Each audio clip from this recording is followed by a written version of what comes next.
là, elle fait vraiment des caprices d'enfant pourri gâté. Limite, si elle continue de se comporter comme ça, ce deuxième mariage, il va aussi être un échec. My money is my money. Si tu te maries, je suis pas obligée de te faire un cadeau. Je t'offre un cadeau de mariage parce que je le veux.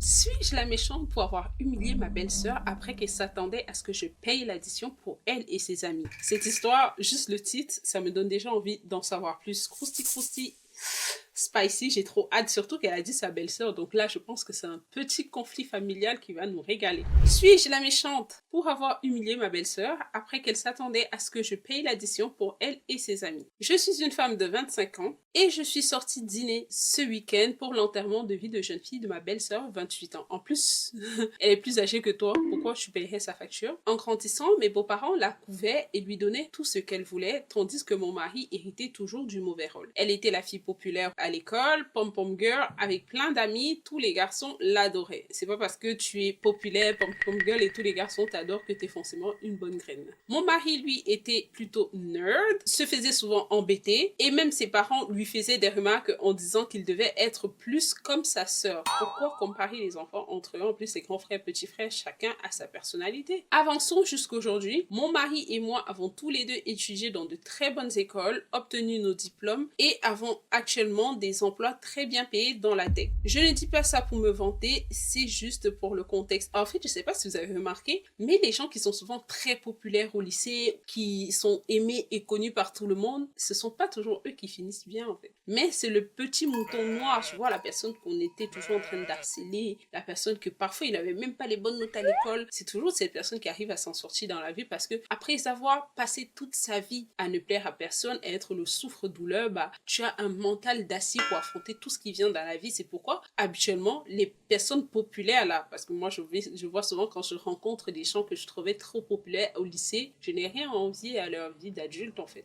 Nous vivons tous deux très confortablement. Ma belle-sœur, elle vit encore chez mes beaux-parents à 28 ans. Bon, après, je peux comprendre si c'est vraiment, peut-être tu habites chez tes parents pour économiser afin d'acheter ta maison, mais si tu habites chez tes parents parce que tu as échoué ta vie, ça, c'est pas bon par contre. Qui paye toutes ses dépenses encore. Elle a eu ma nièce 4 ans avec son ex et est actuellement à son deuxième mariage. Donc la go, elle a été mariée, elle est divorcée, elle a un enfant de 4 ans, elle habite encore chez ses parents et elle va bientôt se remarier. Mais à quel moment elle s'est assise, elle a remis sa vie en question et s'est dit ok, mon premier mariage a échoué, je vais essayer de me reconstruire, je vais essayer de me construire une stabilité financière pour moi et ma fille avant de rentrer dans une relation ou dans un autre mariage, parce que si elle habite chez ses parents et que c'est eux qui payent ses factures, on s'entend que peut-être n'est pas encore indépendante financièrement et là elle est en train de retourner se marier. Qui dit que ce n'est pas cette attitude qui a causé son premier divorce et que peut-être ça va amener son deuxième mariage à un autre divorce? Je dis ça, je dis rien. Ce week-end, j'ai été invitée dans un restaurant chic et haut de gamme de ma ville pour l'enterrement de vie de jeune fille de ma belle-sœur. Elle voulait simplement faire un bon dîner, nous étions 8 au total. À la fin du repas, l'addition arrive et le serveur me l'attend. Ding ding ding. Genre, toi qui gagnes bien ta vie, toi qui as décidé d'étudier pendant que je faisais la fête et que je faisais un bébé, toi qui as décidé de te concentrer sur tes études et qui as trouvé un bon travail dans la tech, bah voilà, vas-y, paye ma facture. Je reste assise là, confuse pendant une seconde, jusqu'à ce que ma belle-sœur prenne la parole et dise que ses parents et elle avaient discuté et pensaient que mon mari et moi pouvions payer l'addition comme cadeau de mariage puisque nous ne contribuons pas financièrement à son mariage. Mais à quel moment c'est obligé que ton frère ou ta belle-sœur contribue à ton mariage? En rien, ils sont obligés, ils le font volontairement, mais ils ne sont pas obligés de le faire. Et à quel moment les parents décident de ce que leur fils doit faire de leur argent? Ça sent plutôt mal ça. Je la regarde choquée et je lui demande si elle n'a vraiment pas pensé à m'en parler avant. Elle commence à s'énerver en disant que nous gagnons très bien nos vies. Alors quel est le problème? C'est pas parce que je gagne bien ma vie que je vais m'acheter tout ce que je vois, tout ce qui me plaît. Même les milliardaires, ils peuvent s'acheter plein de choses, mais ils n'achètent pas parce que ce n'est pas nécessaire ou bien ce n'est pas le moment ou bien je sais pas, il y a toujours une raison. C'est pas parce que je gagne bien ma vie que je vais aller au restaurant, je vais payer ta facture. Non, surtout si tu ne m'as pas consulté avant et qu'elle est sûre que son frère n'aurait aucun souci avec ça. Je lui demande pourquoi son fiancé ne paie pas l'addition, bien sûr parce que c'est lui le mari. Ou mes beaux-parents, en quoi est-ce qu'elle pense que c'est normal de me balancer ça comme ça à l'improviste? C'est-à-dire, la go, déjà, elle n'a pas de appeler sa belle-sœur pour lui dire que peut-être c'est elle qui va payer la facture. Elle n'a pas appelé son frère pour lui dire est-ce que vous pourriez payer la facture. Les parents n'ont pas appelé ni le frère ni la belle-sœur pour les informer que au restaurant ce soir, possiblement, c'est vous qui allez payer la facture, parce que je dis vous, je considère que elle et son mari, ils forment qu'un. Du coup, on doit au moins se les consulter avant de prendre une décision pareille dans leur porte-monnaie. Elle continue en disant que nous sommes plus riches, elle et son fiancé confondus, et qu'elle ne pensait pas que je réagirais comme ça. Qu'elle s'attendait à ce que je dise oui. Je lui ai répondu que j'étais désolée, mais que je ne suis pas ses parents et qu'elle ne doit pas attendre des cadeaux de ma part. Elle m'a traité d'égoïste, je l'ai traité de gamine pour y gâter, ce qu'elle est d'ailleurs. J'ai payé la moitié de ma part et je suis partie. En plus, elle a payé la moitié de sa part, c'est-à-dire qu'elle les a laissé l'autre moitié pour qu'il paye. Mais c'est tellement logique. En fait, je trouve que l'histoire n'est pas si grave que ça, genre. On pourrait trouver une solution, on pourrait trouver un moyen de gérer si la belle-sœur avait dit à la femme de son frère avant, ou les parents avaient appelé avant le frère pour dire, bah, comme il y a une sortie au restaurant ce soir, on aimerait que vous payiez la facture, vu que vous ne contribuez pas au mariage. Je trouve que c'est pas un gros deal en tant que tel, mais il fallait les avertir avant. Mais tu ne frappes pas une facture à son visage, tu lui dis, vas-y, paye, tu fais mieux d'argent que nous tous réunis. C'est pas une raison pour dire qu'il faut qu'on paye la facture. Par respect, elle aurait dû appeler sa belle-sœur pour voir avec elle si elle peut payer la facture et demander à son frère, est-ce que vous pourriez vous deux payer la facture? C'est très immature de sa part. Comme sa belle-sœur a dit, elle est très gamine. So, let's go. Sans surprise, ma belle-mère, ma belle-sœur et même certains cousins et tantes du côté de mon mari sont furieux contre moi et exigent que je m'excuse pour mes propos. Je lui ai répondu que ce serait au-dessus de mon cadavre, comme disent les over my dead body. À aucun moment je ne vais m'excuser parce qu'il fallait m'avertir avant. Mon mari est 100% de mon côté et nous envisageons même de ne pas aller au mariage. J'ai parlé à ma mère et elle pense que je suis allée trop loin dans mes commentaires et que je devais simplement m'excuser pour maintenir la paix. Suis-je méchante? Pour info, l'addition s'élevait à presque $1000 américains, genre environ 800 € ou environ 1800 $ canadiens. Incroyable. Donc on va dans les commentaires parce que lorsque j'ai lu cette histoire, j'étais comme je veux trop savoir ce que d'autres personnes pensent. Je suis pas la seule à trouver que elle ne devrait pas payer, elle ne devrait pas s'excuser et d'ailleurs elle a bien fait de payer la moitié de sa facture et leur laisser payer l'autre moitié. C'est pas parce qu'elle gagne bien sa vie qu'elle va venir payer les tours de restaurant à tout le monde sans être avertie. Non. Ne t'excuse pas, peu importe combien d'argent tu gagnes, tu n'es pas obligé de contribuer au mariage de ta belle-sœur, ni de payer l'addition complète d'un enterrement de vie de jeune fille auquel tu assistais simplement comme invité. Juste pour calmer sa crise de colère parce qu'elle n'a pas obtenu ce qu'elle voulait terriblement, comme j'ai dit, une enfant gâtée. Et le pire, c'est que ses parents la soutiennent dans cette décision tellement bête. Pourquoi la belle-sœur a à payer pour l'enterrement de vie de jeune fille? En plus, on l'a invitée. Si au moins c'est elle qui avait organisé l'enterrement de jeune fille pour faire plaisir à la sœur de son mari et tout, j'aurais compris. Mais même de nos jours, des gens organisent leurs propres anniversaires et tu arrives, tu payes ta propre facture. Combien de fois un enterrement de vie de jeune fille? Un autre commentaire, et comme Lopé l'a dit, ça aurait dû être discuté à l'avance. En général, soit on partage, soit c'est la demoiselle d'honneur ou la mariée qui gère, mais ça fait partie de l'organisation, pas quelque chose qu'on impose au dernier moment. Pas la méchante, t'es clairement pas la méchante. J'applaudis le courage de Lopé. Trop de gens laissent des personnes prétentieuses s'en tirer avec des comportements horribles au nom du maintien de la paix. On devrait tous essayer d'être un peu plus comme OP. Tout à fait. Moi, vraiment, elle est pas la méchante du tout. Au contraire, c'est la belle-sœur qui est la méchante parce que là, elle fait vraiment des caprices d'enfants pour y gâter, les parents qui la soutiennent dans ça. À aucun moment, limite, si elle continue de se comporter comme ça, ce deuxième mariage, il va aussi être un échec parce qu'elle n'a pas la grandeur et la maturité de comprendre que ça ne se fait pas. My money is my money. On a tous 24 heures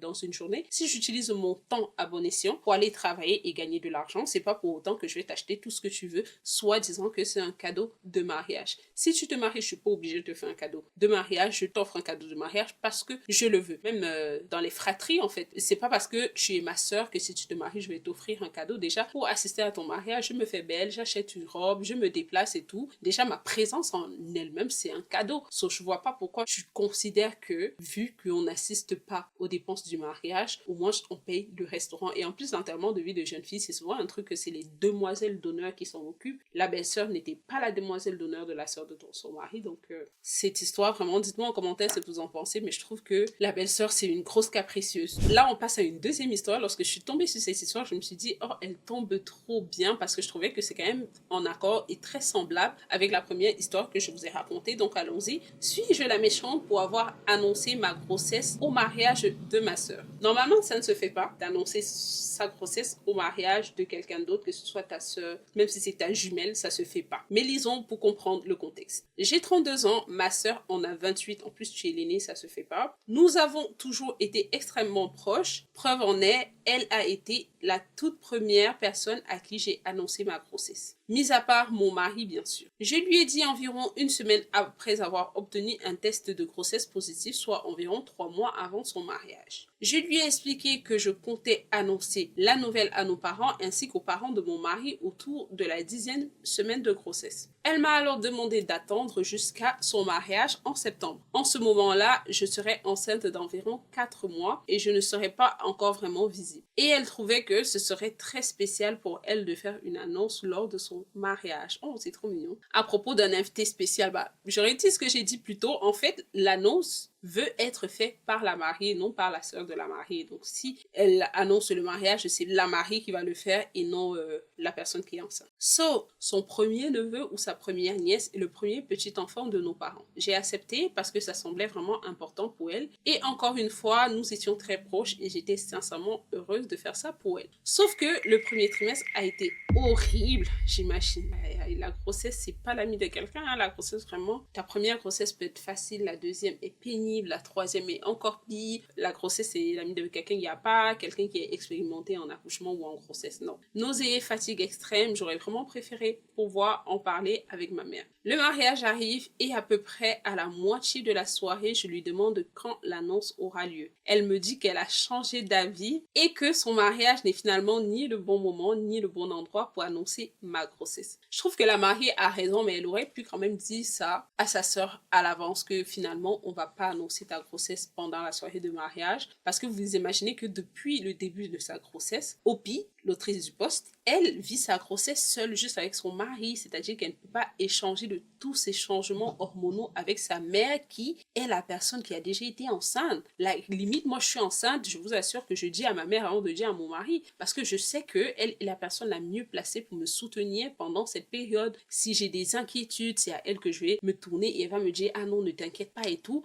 Là, Opie, elle n'a pas annoncé sa grossesse à sa mère pendant tout ce temps et elle avait tellement hâte de lui annoncer ça au mariage et d'en finir et pouvoir se libérer avec ça. Et sa soeur lui dit non, finalement, on va pas annoncer ça aujourd'hui. Et je peux comprendre aussi la mariée parce qu'elle se dit que peut-être l'attention sera retournée vers sa soeur, pourtant c'est son grand jour à elle. J'étais évidemment très bouleversée puisque j'avais traversé un premier trimestre vraiment difficile en n'ayant que ma soeur et mon mari sur qui m'appuyer. J'ai donc décidé que je n'allais plus repousser l'annonce uniquement pour elle. Mon mari et moi avons alors pris mes parents à part et leur avons annoncé la nouvelle discrètement en leur demandant de garder ça privé pour le reste de la soirée. Oui, je trouve que vraiment elle a bien fait d'annoncer ça aux parents parce que c'est comme un lourd secret, tu sais, quand tu es enceinte, en plus le premier petit-fils de tes parents à toi, tu as hâte de leur annoncer, ils seront très contents et c'est au mariage de ta soeur, du coup le mariage est déjà là, ils sont déjà contents pour ta soeur, c'est pas comme si tu as dit ça devant tout le monde ou c'est pas comme si vu que tu as dit, ils vont se concentrer sur toi et non plus sur ta soeur qui se marie. Après, les parents, ils ont 2 enfants, ils savent faire la part des choses. Donc, ok, tu les as informés, ils sont au courant, mais c'est pas pour autant qu'ils ne vont pas aller continuer de profiter du mariage de ta soeur avec ta soeur. Donc, je trouve que ta soeur est quand même un peu capricieuse sur le coup. Ils étaient ravis, beaucoup de câlins, quelques larmes, mais un moment très touchant et totalement privé. Littéralement, personne d'autre ne l'a su ce soir-là. Les autres l'ont appris seulement quand j'ai fait une annonce sur Facebook une semaine plus tard. Ma soeur l'a apprise à peu près en même temps que l'application Facebook et lorsque mon père a dit à ma soeur que nous lui en avions parlé au mariage. Elle m'a alors envoyé un message pour m'insulter, disant que j'avais fait de son mariage une affaire me concernant et depuis, elle ne me parle plus. La petite sœur est assez égoïste parce que la meuf a déjà passé son premier trimestre de grossesse sans support maternel de sa mère et maintenant elle a annoncé la grossesse à ses parents le jour du mariage parce qu'elle s'attendait à ce que la mariée puisse informer tout le monde, ce qu'elle n'a pas fait. Du coup, elle a informé aux parents juste en tête à tête. Du coup, personne d'autre n'était informé. Elle poste ça sur Facebook une semaine plus tard.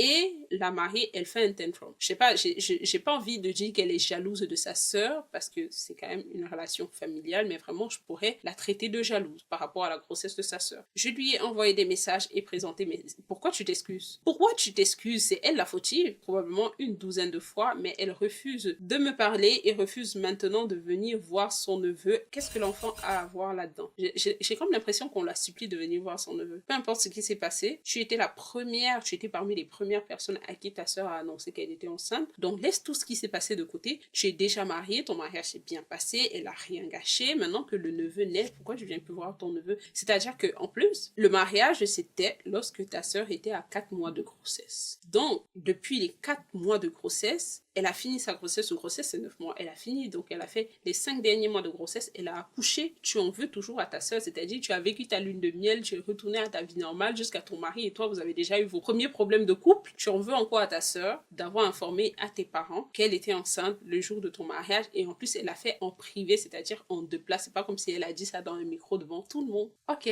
Je comprends pas, mais pour moi, je trouve que c'est juste un gros caprice. Et ça... Non, elle est juste égoïste. Je pense que la petite sœur, vu que... Ah aussi, ça tombe bien. C'est une petite sœur, donc c'est la dernière de la famille et habituellement les derniers de la famille, tout le monde est à leur merci, on fait tout ce qu'ils veulent, ils sont capricieux, on les accepte tout. Du coup, elle a compris dans sa vie que c'est comme ça que ça se passait, elle est le centre du monde. Mes parents et mon conjoint pensent que je n'ai rien fait de mal, effectivement, puisqu'elle est revenue sur sa parole et que je devais simplement attendre qu'elle finisse par se calmer. De mon côté, je doute car manifestement cette situation l'a profondément affectée alors que nous étions très proches avant. Suis-je la méchante? Non, t'es pas la méchante. Malheureusement, tu deals avec une petite sœur qui est très égoïste, égocentrique, et pour elle, le monde tourne autour de son nombril. Du coup, toi, tu es enceinte, mais elle veut pas que l'attention soit sur toi et uniquement sur elle, dont le mariage est déjà passé et dont elle n'est pas enceinte. Après, peut-être cette jalousie ou ce comportement, ça cache autre chose. We never know. Peut-être elle a déjà essayé de tomber enceinte avec son copain, ou, vous savez, je peux pas vraiment m'exprimer dessus, mais je me dis, ok, peut-être ça cache autre chose parce que je comprends pas que tu en veux à ta sœur pour une annonce de grossesse de manière aussi grave. On va passer aux commentaires pour savoir ce que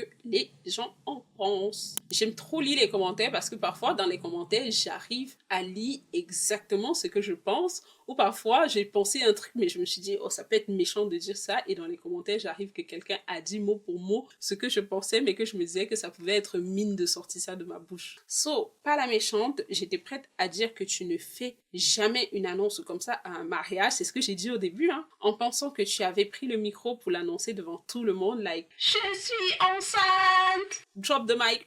Mais ce n'est pas ce que tu as fait. Tu l'as dit uniquement à tes parents et ça n'a clairement pas créé des remous pendant le mariage, puisque ta sœur ne l'a su qu'une semaine plus tard quand vos parents le lui ont dit. So, si tes parents ne lui disaient pas, peut-être elle n'aurait même pas appris, mais vu que tu l'as annoncé sur Facebook, une semaine plus tard, je vois pas où est le problème, ils auraient pu apprendre. En fait, pour moi, c'est que les parents auraient pu apprendre ça sur Facebook, mais bon, vu que les parents sont aussi allés dire à la sœur mariée que ta sœur nous l'a informé le soir du mariage, bah la mariée, elle trouve ça comme un alibi pour se fâcher. Ce qui se passe, c'est que ta sœur ne voulait pas que tu lui voles la vedette avant son mariage. Elle voyait cette période comme son moment où l'attention devait être sur son grand événement à elle, pas sur le tien. C'est pour ça qu'elle t'a demandé de ne rien dire à personne, puis de l'annoncer au mariage. Je ne pense pas qu'elle ait jamais réellement eu l'intention de l'annoncer. C'était juste un moyen de t'empêcher d'en parler pour rester au centre de l'attention pendant des mois. Mais le problème, c'est qu'un premier petit-fils, premier neveu de tout ça, je vous assure que lui, il reste l'attention pendant un